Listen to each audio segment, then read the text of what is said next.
Anyway, so there we are on YouTube, and welcome everybody. We're here for nonviolent communication and A Course in Miracles and how they work together. And so we have been reading the book by Marshall Rosenberg, Nonviolent Communication, A Language of Life. Or language of love, love, life, love. I have to look. I always get love and life confused together. I'm not exactly sure why that is, but uh, hi, Brooklyn. Let's see. Do, do, do, do. Copy. All right. Where is my screen share? Oh, that's, I'm looking, I'm like, where I'm seeing us on on YouTube. All right. Kindle. There we go. Language of love, not life, nonviolent communication, the language of life. And so what we're doing is we're actually reading the book and discussing how how A Course in Miracles meets the same thing. So we just had read this poem last week. It's actually a song called Given to by Ruth Biebermeyer. And I could pull up Marshall singing this song. It might be kind of fun for a start. Let me copy. What is happening here? Oh, I forget this is this is a Kindle. All right, let's do this. Let's just go over here and find because I think you'd love to hear Marshall. You know, he if you ever watched him, he will always have a guitar sitting next to him, and he would pick up that guitar and sing and play. I mean, he was not Elvis, you know, but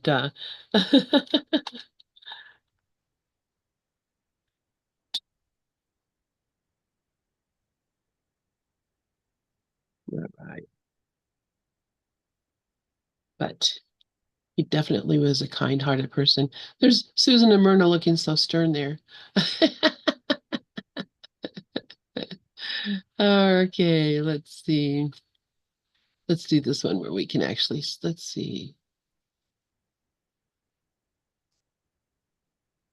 Yeah, let's get this one so we can actually, I see that, how to prepare yourself for weirdness.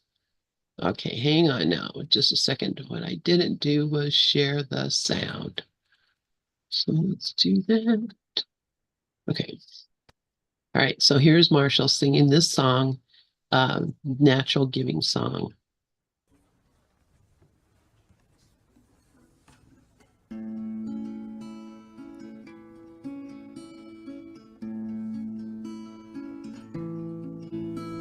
I never feel more given to than when you take from me.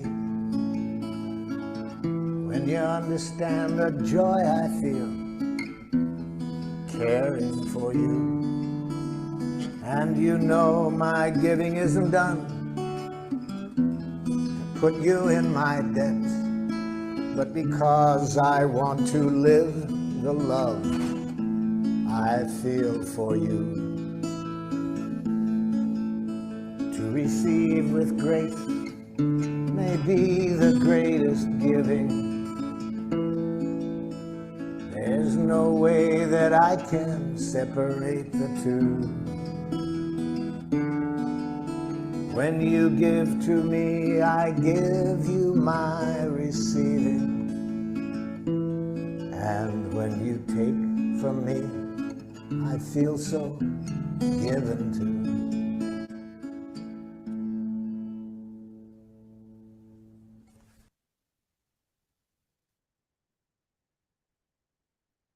So you'll get the prompt.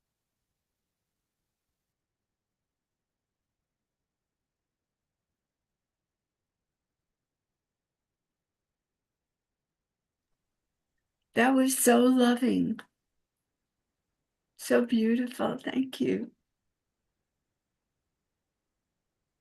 So yeah, so it's I never feel more given to than when you take from me.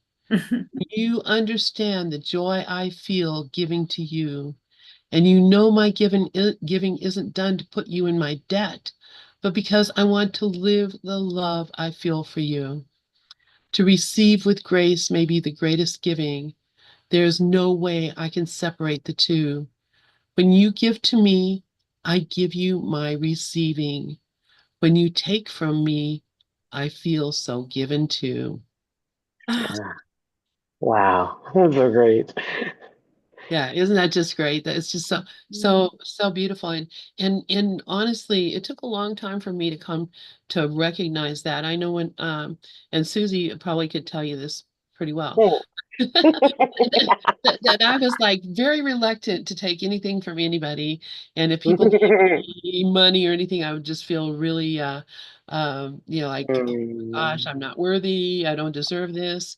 And this actually studying Marshall and listening to what he's saying, when you allow someone to give something to you, and sometimes people give you some yeah. amazing stuff, it makes them feel good, huh, Susie? It sure does. It feels, I'm getting goosebumps right now. Yeah, Mhm. yeah. I'm It's still remembering when you went out to go, I gave you money to go buy gifts for your family, and you went for a beautiful walk down Commercial Drive, and you came back with the piercing on your face. And the joy, the joy, the joy. I still get goosebumps of that. And it was so nice, like, wow. And Wade's like, she's the light, she's this bright light. And it's aw. so nice to see you receive. Yeah, he talks about it too. Yeah, and Yeah. you know what's really funny is when I fell and broke my shoulder in Denver, they took that piercing out when they had to do some like CAT scan or some crap on me, and then I had my arm in a sling for 6 months, and I Hmm. couldn't put it back. Yeah, there you go. But It's it was a still there. beautiful period. Yeah, yeah, it Yeah. was, and believe me, I'll get it. I was gonna go and get it done again just because I love having, it just I like having jewels on my face. What can I say? All right, you guys. Oh my gosh. So let's be reading here the nonviolent communication, the language of life. And we're going to start with when you give from the heart. So who would like to read? Get my participant list up so I can see if you put your hand up. And if you okay, if you are not speaking, I would suggest you mute so we don't, if you get a phone call, we don't get to hear your et cetera going on. Um, so who would like to read? Okay, Brooklyn, please go ahead. Oops, you know what? I just muted you. Whoa, there we go. Namaste, mighty companions. Hey, Dee, how you doing? Good to see all of you. Okay, when we give from the heart, we do so out of the joy that springs forth whenever we willingly enrich another person's life. This kind of giving benefits both the giver and the receiver. The receiver enjoys the gift without worrying about the consequences that accompany gifts given out of fear, guilt, shame, or desire for gain. The giver benefits from the enhanced self-esteem that results when we see our efforts contributing to someone's well-being. I'm running out of breath. I'm sorry. It's okay, honey. Yeah. Um, yeah, when it's a connection, it's so different than I once had a woman, I don't know, she got 2 tickets to something and she called me up, asked me I want to go. She says, and yeah, you pay for lunch. And I says, thank you anyway. That wasn't a real, bond. It was, I'll do this and you do that. You know, I don't know. I don't know. Maybe it's me, but yeah, it didn't feel right, like I'm not out of my mind. Like I like balance, but don't tell me because I'm giving you this, you know, it it's you gotta give me this. Yeah, it's a bargain you didn't make. Exactly. You know, I was over at my sister-in-law's and she says to me, "Will you wash the dishes?" And I says, "I already did." You know, it's that's the kind of giving, you know? Exactly. Yeah. Exactly. Mhm. Exactly. So, okay. Do you want to read on, or does somebody else want to read, or does anybody I'll else? take it up for, Okay, great. Thank you, and I'm Rico. on my Brooklyn to run out of breath. Good evening, family and friends. Thank you for letting me be here Oh, with and you. I hang on. Another life from my heart to yours. Yeah, go ahead. I'm sorry. Love is never having to say I'm sorry. Picking up for Brooklyn. The use of NVC does not require that the persons with whom we are communicating be literate in NVC or even motivated to relate to us compassionately. If we stay with the principles of NVC, stay motivated solely to give and receive compassionately, and do everything we can to let others know this is our only motive, they will join they will join us in the process, and eventually we will be able to respond compassionately to one another. Well, I got to move this because I got pictures in front of the print here. Hold on. There we go. Okay. I'm not saying that this always happens quickly. I do maintain, however, that compassion inevitably blossoms when we stay true to the principles and process of nonviolent communication. Keep going. Sure, we could stop and talk about that a minute too. So yeah, so what do you think about that? Um, he's talking about the purpose of it really is to learn uh, that that everything we do or want to do, we want to do out of compassion, out of love. And I don't know what do you think about that? And I think was that McKaylee that had her hand up a bit ago. Yeah, Um, it was okay, me. okay, all right. So Rico, if you have anything else to say, go ahead, and then McKaylee, go ahead. Just that compassion. I came here like that, so that's just a natural part of me. But in terms of communication, I haven't always been compassionate in my communication, and now I can be. It's like a natural passion and compassion is sort of natural for me. It's like breathing, but to be targeted at being like this, regardless of how the other person is responding or acting, that's a new thing for me. And I've been working on that to be able to be this way, regardless of how you respond to me. I like it. That's what I have to say. Thank you, Rico. Yeah, that's beautiful. And the idea being that what I give, I receive. And so, if I want to receive compassion and receive, goodness from others, I'm going to give that out as much as I can because the more I give, the more I receive. And actually, you may be in a relationship or a situation where a person may seem to be not very compassionate, not very loving, really wanting to hurt you, really wanting to make you cry. I think there's an old song that sounds like that. Anyway, uh, when, when we change our mind about motive, and this is a word that Marshall has said a couple of times here, motive and motivated. And when my only motive is compassion, and then also, of course, in Miracles tells me, um, don't assign a motive to another. So I can't look at my another person and say, I think you are motivated to be cruel. um, I can only think that they're motivated to be the same thing that I'm motivated to be. So I'm not going to look at them and say what I think their motive is. I'm going to just assume that their motive is love and compassion because that's my motive is love and compassion.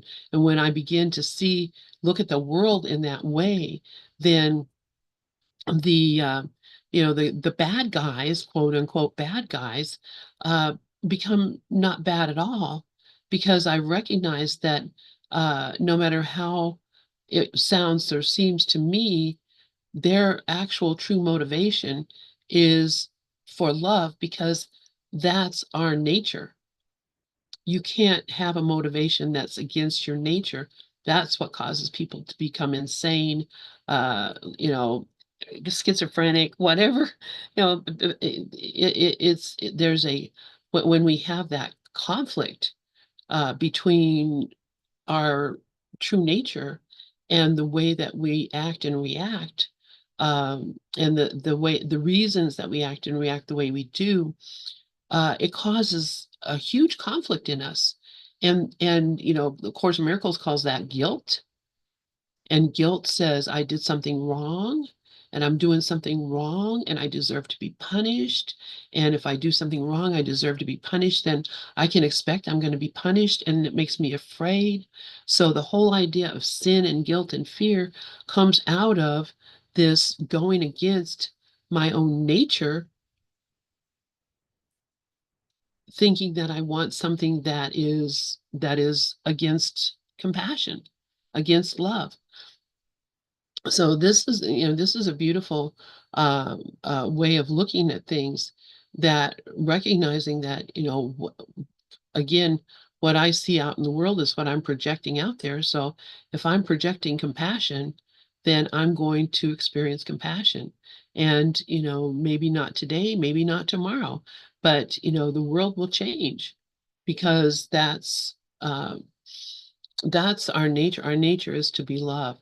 Mickey, please go ahead. I'm sorry I talked so long. Thank you, Lynn. I Thank you. know. So don't Thank say you I'm so sorry. much.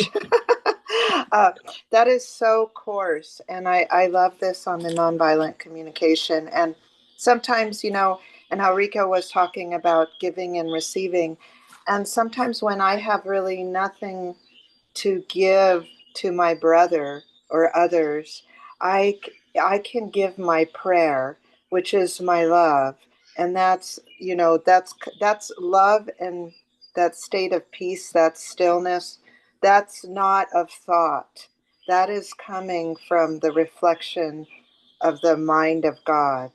And when I can extend that out to others. So when I sit quiet in stillness and touch upon that, I have a little prayer list. And even if I don't even know the name of that person, I can extend that love to that person. And it's your intent that you give. And it just comes back. It comes back to me. It really, this whole thing on nonviolent communication is very coarse, because it's of what is eternal, and that's love. It's so beautiful. It connects. Thank you so much. Thank you, Mickey. That's really beautiful. I love hearing that so much. Uh, Brooklyn, please go ahead. I just wanted to say thank you so much, Lenny, Michaela, Rico, everybody, for being here and loving me and letting me love you and of us. But I just caught myself saying, she did this, so I did that. I caught myself. And then I thought, I didn't do the wrong thing. There are no mistakes. It just didn't fit, and that's okay. Was Who knows if I would have, well, it happened, so it was the right thing to do. But yeah, I could understand how, well, also reacting to it. I just said no, thank you. And thanks anyway. I didn't yell at her, so I think I handled it okay. It just triggered something that ego had to stick its nose in. That's so beautiful that you're looking at your thoughts like that, because, otherwise that would just go unnoticed and you would just think that was natural. And and now you're thinking about it and saying, well, you know, maybe in that particular, uh, uh, uh, I do agree with you in that situation.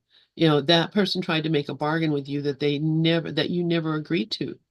And I don't think we have to think about their motive. They may have been just completely innocently just saying, well, this would be a great swap. Thinking that they were giving you a deal or doing something nice for you. but not recognizing that in that way they were also requiring something of you that you didn't offer in the first place. And so, I think you're perfectly correct in your reaction there. Uh, and don't assign a motive. That's, what we're talking about here. Don't imagine that her motivation was to get a free lunch out of you. Uh, Exactly.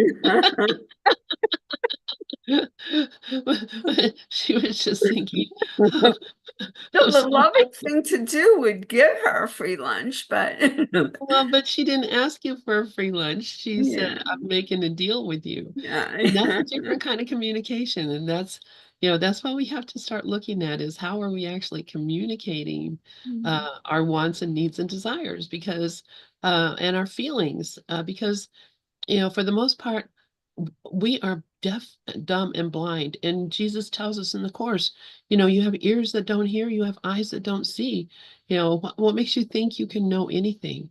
So, we're coming from a place of complete uh, uh, confounding darkness, trying to feel our way through in the world. And so, right now we're looking at how can I communicate better? How can I listen better? How can I experience the love with my brother in a more fulfilling way? Because this is the bottom line of it is, am I fulfilled? Is this making me happy? Uh, I mean, that's the reason we do this, is because we want to be happy. Rico, please go ahead. Yeah, just real briefly, Lynn, I wanted to tell my sister from another Mr. Brooklyn that that chapter we have, how it works. Maybe in her world, that's how it works. I do this and you buy lunch. It's okay. Love her anyway.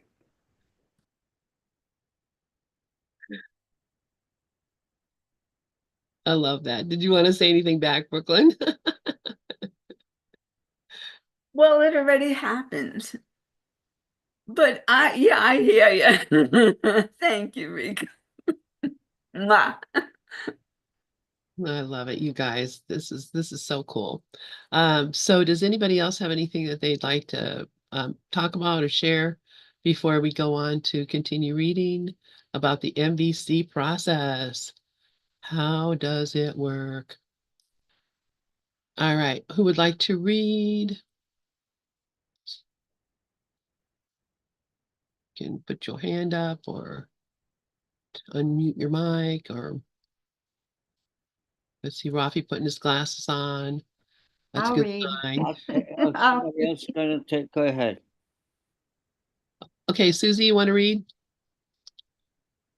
Can you see your screen well enough? Yes, I'm on a computer now, and I Okay, have the book, here too, so I'm okay, good. good. Oh, Okay. yay. We're all Yeah, good. yeah. Okay, but you'll turn the page for me, right? Absolutely. Good. The NVC process. To arrive at a mutual desire to give from the heart, we focus the light of consciousness on four areas referred to as the four components of the NVC model. First, we observe what is actually happening in a situation, what we are observing others saying or doing that is either enriching or not enriching our life.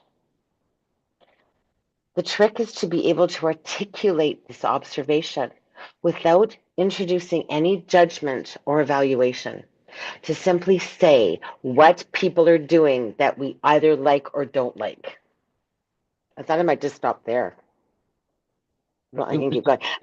Actually, I want to say something to Brooklyn based on this, because Brooklyn, I noticed you do something I think that I do is when something bothers me and I can't let go of it, like it just keeps coming back and the story keeps happening. And just before coming on today, I had this happen with somebody at the church I go to, where I find that she doesn't like me. Like, who wouldn't like me? And so what I found was that I just said that I said it, I observed, I did exactly what it said to do here. I observed it. I observed that when I tried to share something with him, he wasn't interested. Yes, just like with you, you observed that you went out for lunch and you were told that you were paying for it. Yes. When when I find that if I just state it, just like it says here, observing it, no involvement, it just took, like, suddenly the issue went away. And I've been holding on to it for a week, like, as far as replaying it in my head, like, wow, I tried to say this and I tried to say this another day and I tried to say this. And each time the person cut me off, he was speaking about grace, being full of grace in church, and I have a tattoo that said "full of grace," and I wanted to show it to him. And he says, "I don't want to look at your breasts."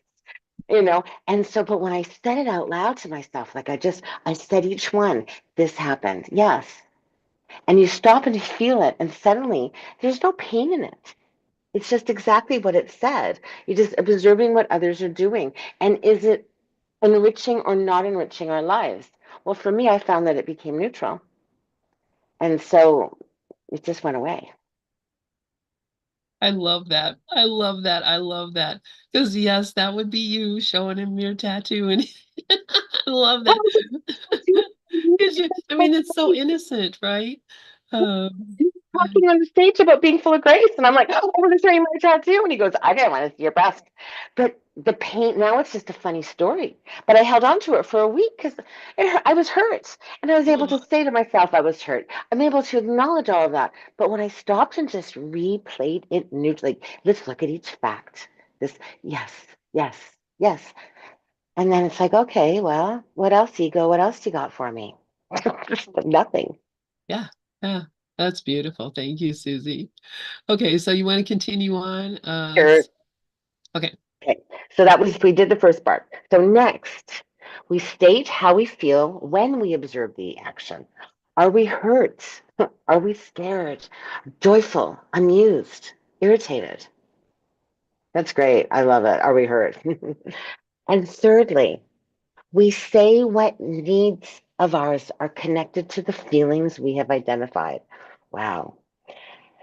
I'm going to read that sentence again. That's a good one. And thirdly, we say what needs of ours are connected with the feelings we have identified. An awareness of these three components is present when we use NVC to clearly and honestly express how we are. So I just Last wanted part. to Mhm. say something here. Okay, so let's just look at your situation. The guy's up there talking. He says, full of grace, and you say, "Oh, look, I have a tattoo," and he says, "Whoa." Yeah. Well, I went up to him privately That after away. returning his car keys to him because he left them. I said, "Here are your car Oh, keys." And then I said, "Hey, I wanted to show you." Yeah. Just so. okay, so yeah, so put that away. I don't want to see that. So how did you feel when he said that? Well, I was actually kind of taken aback. Um, because and his wife was standing next to him, and she was and her next she was standing next to him, and he was taken aback. Um, I was in shock. I was just surprised because this is a person who doesn't behave this way. This person, and since the first day I met him, my observation is like, actually, Lynn, what I said is, and I told this to Wade, I've got another opportunity to heal what I never healed with Diedrich. So I looked at it that way, like, wow, I got this thing where someone just has an issue with me, and but I observed he then went to go and say, I'm sorry, I'm such a joker. You know that, right? I'm such a joker. So watching him do that, I could see he was trying to like atone Okay, for his sin. You so know, wait a it, second. So let's stop with the story. I'm loving hearing okay. it. No, it's enough. How did you feel? That's the question I'm asking. You said you I felt that surprised? I was surprised. I was taken aback. I was not aware of my feelings until when I got home after and was able to sit with it. Okay, okay. Um, So we had feelings about it. And so what was the need of yours that was connected to that feeling? When you got that feeling, what need was not being met? And just think about it. What did you need him to do? Or what did you need to I occur? needed him to want to listen to me, just to listen to me speak, because I didn't finish speaking. Okay. Which is that's what I that's what I that's what I wanted, needed. That's what I needed. That's what I wanted. I get stuck in those two. That's okay. Um, Wanting and needing are very close. Very close. Yeah. I because yeah, I didn't need it. I wanted him to want to hear me speak. Yeah. because you wanted to be validated and you wanted to feel like you were worthy. And you wanted to feel Yeah. that Yeah. someone cared, that that you had something, that you were something. There's a lot of Yeah. needs that we have that when we come into a situation like that and that need is cut off by put that away. Yeah. But, Well, yeah, just with what you're saying now, that now I'm seeing, like, I wanted him to, like, wants to want to know me before deciding he doesn't like me. Like, for me, it always seems to be a want. right. I wanted him to want to know me, like, want to listen to me, want to hear what I had to say. I Right. wanted him to want to hear what I had to say. Right. So And so when you it wanted a continued, connection. You wanted a yeah, connection with him that you were not getting. yeah. And so that is what brought about this feeling of being, hurt, upset, so that you thought about it for days, Well, that it it was kept coming you. back to me, and I hate that when it happens. Except I know Right. that it's not. I don't. I hate it, but I know it's an opportunity. So I kept, every time it came back, it's like, I don't get it. Like, my worth is not established by what this person thinks of me. Like, what's going on? And I know, and I've seen him since then, and I just make a point of not proactively. Like, I can still love the guy, love listening to him speak, love Let it. me ask you this other question then, Susie. How do you know he doesn't like you? I Did don't. he say, I don't like you, Susie, get away from me? I don't. That's You just it. don't. Because no, because when I said to myself, well, what other people think of me is none of my business, and I thought, Susie, I don't even think he thinks about me. Right. And then I had a good laugh. So Right. it's not what he thinks about me; it's what I think about me. Yes, there's a whole Yeah, story man there that has got a whole motivation and is thinking things yeah. about you. No, he And doesn't think about me at all. I'm sure. I mean, well, if he does, it's not about that. It was just about, again, what I think about me yeah, and what I exactly. wanted, and I didn't get what I wanted. Yeah. Yes, Yeah, that's beautiful. So yeah. so thank you for that. This is beautiful. Does anybody have anything that they'd like to share or any thoughts about this? This is what we're doing is we're looking at our thoughts and we're looking at our ideas and looking at our assumptions about what we think is happening, because we don't know. I don't really know what's going on. I don't know. This guy might be, internally, just, oh my God, that's Susie. She's so beautiful. I wish I could just touch her breast, but no, she's, I mean, that could be what's happening. You have no idea. These are, but That's why we can't assume anything about anybody or anything and assign motivations to anybody about anything. And that's what we're going to be learning, how to listen and how to not make assumptions and how to not make judgments. So many things that we're going to be learning about in this group. So I love it. I love it. I love it. Thank you, Susie, for your great story and great um, pointing things out. So yeah, so we have the observation, then the feelings, then the needs, and then we're going to get to the requests. Rico, yeah, please go ahead. I love these four things. I love Susie's story. This is not about Susie. This is about Rico. But before I met you, professionally or socially, if I got put off and I thought I had something to say, I used to get pretty uptight. But now I've found out through my own process that when I'm properly aligned, you can't piss me off no more. But when I'm out of whack with my sauce, you can piss me off in a heartbeat. So what I look at is I'm not so much concerned as I used to be, and I used to really be concerned about the other person. What that does for me is make me say, "Are you lying, Rico?" And I need to sit for a minute, and I get reconnected. And I say, "Oh, that was no big deal." So I take the emphasis off the external and put it back on my internal. That's what I do now. This is new for me, but this is what I practice because I used to be a piece of work, but thank God I met you guys. Love it. Oh, and thank you, Rico, for your open mind and your willingness to look at yourself and to look at these thoughts. Just think, yeah, I can just imagine because I'm there myself. How could I have ever thought that way before? How could I have ever thought that way? Um, it just seems, crazy now. But here we are, and thank you for choosing to do this work and being with us.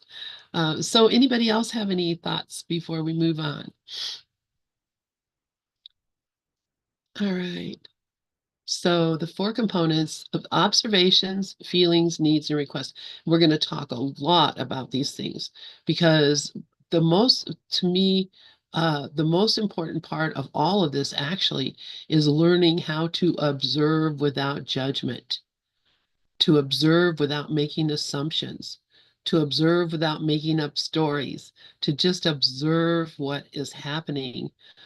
Um, and as he said, observe what is actually happening in a situation. What are we observing others saying or doing that is either enriching or not enriching our life? And that's the whole thing. It is a language of life. And we want to have an enriched life. And the way that we do that is by being able to observe things without being afraid, basically. Mickey, please, or Michaeli, please go ahead. I love that, Lynn, what you just read on observing and how you talked about that, because that's actually the course when you're stepping back as the decision maker and you're looking. So you're at that point, you're kind of at the branching of the road. So the observation that he's speaking about is the looking. And then to not, to choose Jesus or the Holy Spirit, then you're just looking at it, and it's the ego's still there, so you look at it might get a reaction in you, but you observe it. You're like, no, that I'm not going to go there. So to me, it's the same thing as looking. Thank you. Yeah, thank you, Michaeli.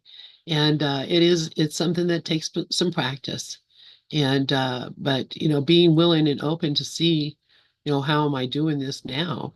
And without condemning ourselves or feeling guilty because, when you really start looking at it, sometimes you can be get pretty upset about it. So let's read on a little bit. Would somebody like to read? This sounds like something Marcy might want to read. Yeah, I can read it. Okay, great. Thank you. Okay. For example, a mother might express 3 pieces to her teenage son by saying, Felix, when I see 2 balls of soiled sock under the coffee table and another 3 next to the TV, I feel irritated because I'm needing more order in the rooms that we share in common. She would follow immediately with the 4th component, a very specific request. Would you be willing to put your socks in your room or in the washing machine? This 4th component addresses what we are wanting from the other person that would enrich our lives or make life more wonderful for us. Thus, part of NVC is to express these 4 pieces of information very clearly, whether verbally or by other means. The other part of this communication consists of receiving the same 4 pieces of information from others. We connect with them by first sensing what they are observing, feeling, and needing. Then we discover what we would enrich in their lives by receiving the 4th piece, their request. I have a comment. Yes, okay. Yeah, I thought you might.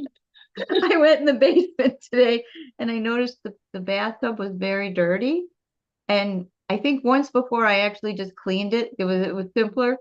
But yeah, I didn't know if my husband had drained something into there because we had some work on the boiler done, or if my son needed to clean it. And it turns out my son needs to clean it. So I just said, hey, do you think you can clean it sometime this week? There was no, demand like go down there now or, anything like that. It was just, do you think you can get to that sometime? Which way I got a better response doing it that way than anything else I've done before. Exactly. Because you didn't start out with, hey, why aren't you doing your chores and why is this? Right. You start with, hey, I noticed the bathtub is dirty downstairs. Yeah. It's kind of a mess, and I know that was something you had said that you would keep clean, or we Mhm. decided was part of your chores. And when I noticed it was like that, I was feeling like uh, maybe a little bit disappointed because you haven't done your chores or whatever you could say to I them. didn't even want to say, I don't even want to say that. I don't even have to do that, but he probably got the picture. Yeah, Uh, he got the picture. he So got the that's picture. cool. Yeah, and so instead of being a confrontation, it turns out to be a conversation. Hmm. And the conversation is without judgment or guilt. It's actually just with, hey, we're equal people with equal needs, and we can work together. Uh, what a beautiful. I love that. It was so simple. It's ridiculous how simple it was. Oh man, I know, and I think I'm not saying that this is true, but maybe before you would have been like, what am I going to say, and how am I going to say it, and we're going to have an argument, he's going to be mad, or Yeah, whatever thoughts you might have had. You can avoid all that stuff by right. Right. by just simply doing this in a simple way. I love that. Thank you, Marcy. Yeah. Do you want me to keep reading? Sure, unless somebody else Okay. has something they'd like to share. Let's see. Let me look in the chat and see if there's anything. Okay. Yeah, and Susie said, "Would you be willing?" That's such a great thing to say. Would you be willing? I love that. Hmm. All right, yeah. So go ahead and continue reading. Okay. As we keep our attention focused on the areas mentioned and help others do likewise, we establish a flow of communication back and forth until compassion manifests naturally. What I am observing, feeling, and needing, what I am requesting to enrich my life, what you are observing, feeling, and needing, what you are requesting to enrich your life. NVC process, the concrete actions we observe that affect our well-being, how we feel in relation to what we observe, the needs, values, desires, etc., that create our feelings. The concrete actions we request in order to enrich our lives. When we use this process, we may begin either by expressing ourselves or by emphatically receiving these 4 pieces of information from others. Although we will learn to listen for and verbally express each of these components in chapters 3 to 6, it is important to keep in mind that NVC is not a set formula, but something that adapts to various situations as well as personal and cultural styles.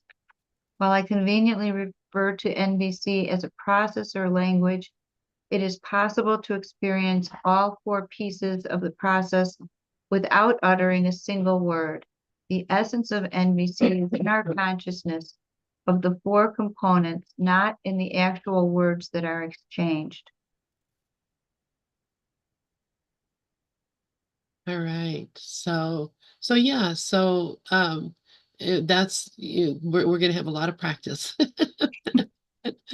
learning this, and like I told you, I worked on it. I went through a 9-month process of every month for a 3-day weekend, go and work on this with a group of people, and then during the weeks in between, we would have calls and we would talk and really work on learning how to speak differently and to observe differently and to to just to just be a very different kind of person.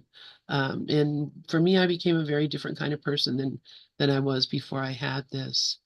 So the 2 parts of MBC, um, expressing honestly through the 4 components and receiving empathically through the 4 components. So we talk a lot about honesty and empathy.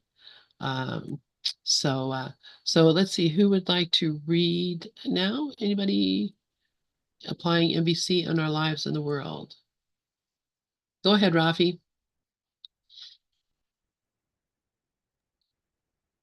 Applying NVC in our lives and the world. When we use NVC in our interactions with ourselves, with other persons, or in a group, we become grounded in our natural state of compassion. It is therefore an approach that can be effectively applied at all levels of communication and in diverse situations, intimate relationships, families, schools, organizations, and institutions, therapy and counseling relationships, diplomatic and business negotiations, disputes and conflicts of any nature. Some people use NVC to create greater depth and caring in their intimate relationships. When I learned how I can receive or hear, as well as give, express through using NVC, I went beyond feeling attacked and dormatish to really listening to words and extracting their underlying feelings. I discovered a very hurting man to whom I had been married for 28 years. He had asked me for a divorce the weekend before the NVC workshop. To make a long story short, we are here today together, and I appreciate the contribution NVC has made to our happy ending. I learned to listen for feelings, to express my needs, to accept answers that I didn't always want to hear. He is not here to make me happy, nor am I here to create happiness for him. We have both learned to grow, to accept, and to love so that we can each be fulfilled. A workshop participant in San Diego, California. You want me to stop there? No, you can read on a little bit. Oh, okay. Others use it to build more effective relationships at work. I have been using NVC in my special education classroom for about 1 year. It can work even with children who have language delays, learning difficulties, and behavior problems. One student in our classroom spits, swears, screams, and stabs other students with pencils when they get near his desk. I cue him with, please say that another way. Use your giraffe talk. Giraffe puppets are used in some workshops as a teaching aid to demonstrate NVC. Oh, that's interesting. He immediately stands up straight, looks at the person toward whom his anger is directed, and says calmly, would you please move away from my desk? I feel angry when you stand close to me. The other students might respond with something like, sorry, I forgot it bothers you. I began to think about my frustration with this child and to try to discover what I needed for him, besides harmony and order. I realized how much time I had put into lesson planning, and how my needs for creativity and contribution were being short-circuited in order to manage behavior. Also, I felt it was not meeting the educational needs of the other students. When he was acting out in class, I began to say, I need you to share my attention. It might take 100 cues a day, but he got the message and would usually get involved in the lesson. How's that? That's pretty interesting, right? Because here's somebody who's using it with kids in a very difficult classroom, and you know, it, they're not telling the kid how to be. They're giving him a choice of seeing things or doing things in a different way. And when children feel like they have a choice, they're much more likely to be cooperative. And especially if they're a difficult child and they've been taught, their whole life that there's something wrong with them, to come into a place where there's a sense of compassion and acceptance, and you're allowed to be who you are and how you are, and I'm not going to be unhappy about it, but of course who you are and what you are is not mean or rude or wanting to hurt people. None of from that example, no one wants to hurt anybody. He just is sensitive to people coming around his desk and doesn't want to be invaded. um, and when he could have a conversation with the other child saying, you remember that, I don't like this, or could you please stay, away from my desk because it upsets me, that is a much more productive reaction. And I think about, if we can do that, if children can do that, then adults can definitely do that too.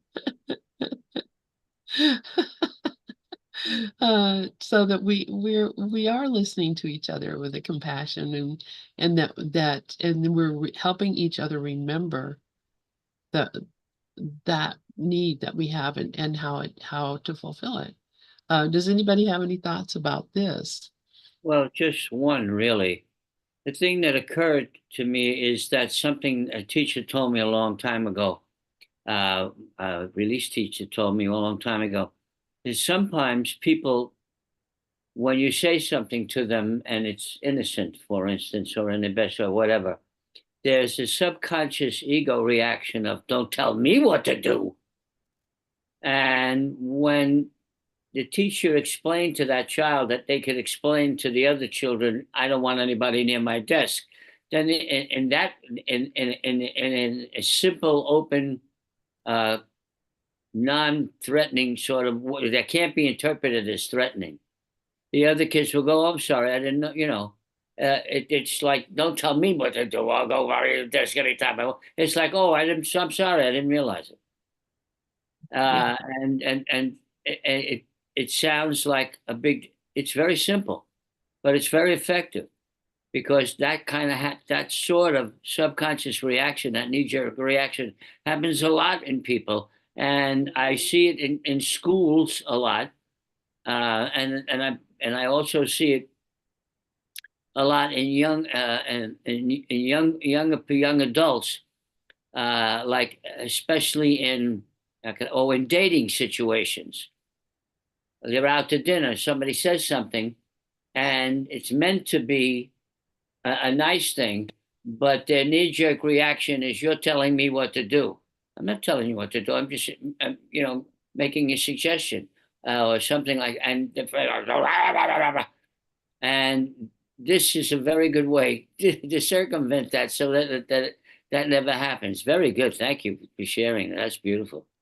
Oh, I love this. I love this. And I can't believe our time is up already, but we're just going to plow through this, and we'll be back next week. And, just be thinking through the week, how can I communicate differently to be able to uh, I can see peace instead of some of the fearful things that I think I'm, being shown.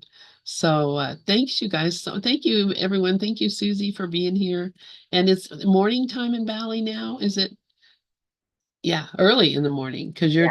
okay, you're Well, 12 hours. it's 8 a.m. Okay, 8 It's a.m. Okay. yeah, it's 8 a.m. and I got up at 6, and to my lesson today is I'm entitled to miracles.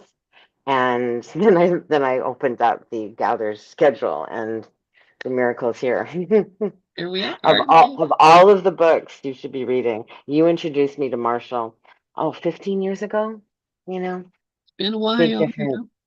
Yeah. Yeah, We're glad so you're here, Susie. Tonight you are the miracle. Oh, absolutely. thank you. Thank you. It's a new beginning for me every day. Today's the first day of the rest of my life, every day. All And my right. whole life is Course of Miracles. My whole life is God. Oh, And my whole life is I'm here to love myself. And I used to say I'm here to extend love in the world. No, I'm here to extend I love myself. And by doing that, I will extend love in the world. absolutely. That's where I'm at. Oh, you We did that. 12 steppers Absolutely. say you cannot transmit something you haven't got. Yeah, So you have to yeah, have it yeah, to give it away. yeah. That's the book And you we've told me. I now call Bali, it's Pandora, like in the movie Avatar, the land that Hmm. they were on, Pandora. This is Pandora. All And so right. I'm Oh, new, I and love it. I can hear I can't remember the character, but she said to him when he showed up on the island, "You're a baby."